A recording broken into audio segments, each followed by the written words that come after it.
Murder. For the first time, an Australian court has allowed cameras in to hear a judge sentence Nathan John Avent to life imprisonment for the murder of a 10-year-old boy.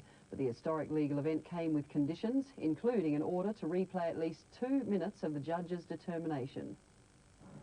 It was the first time a murder sentence has been televised in any criminal jurisdiction in Australia. A camera was positioned in the public gallery of the second court.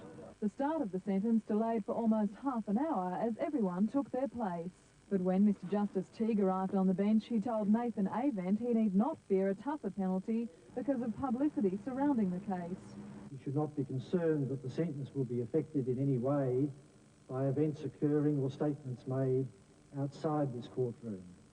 The judge said Avent had pleaded guilty to the murder of a 10-year-old boy in Melton last year and admitted sexually assaulting the child's mother.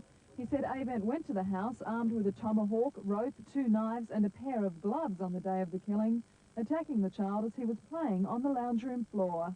What did you start to do? Until I started thinking, today I would try to kill somebody.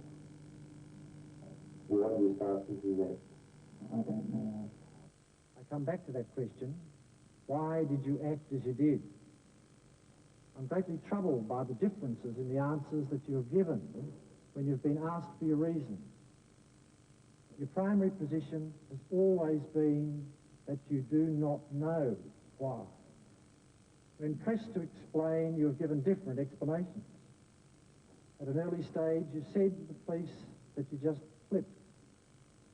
Later, you said that you were taken by an urge to do violence. Later again, you said that when you packed your bag that day, you planned to kill somebody and had a rough idea who it would be.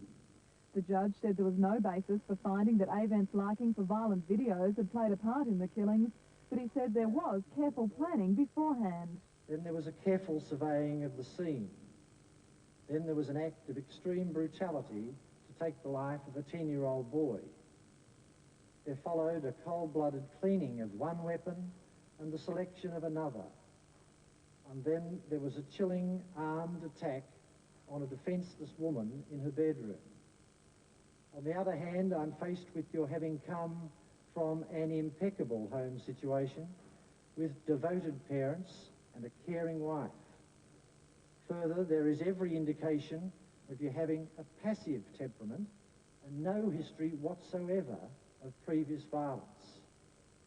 Added to that, there was, when you were poised to kill again, a change of heart and mind comparable to that of St. Paul. That was followed by extreme distress and remorse.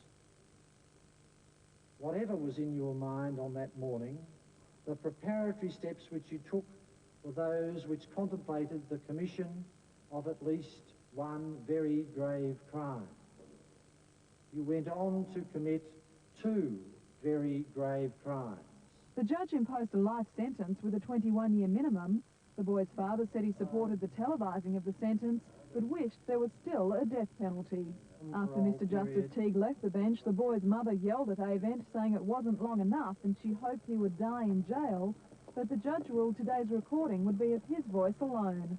There are no plans for the broadcast of any criminal trials in Victoria, and the judge emphasised today's move, while significant, was really only a small step forward to enable the public to see the workings of the justice system. Jane Phillips, 10 News.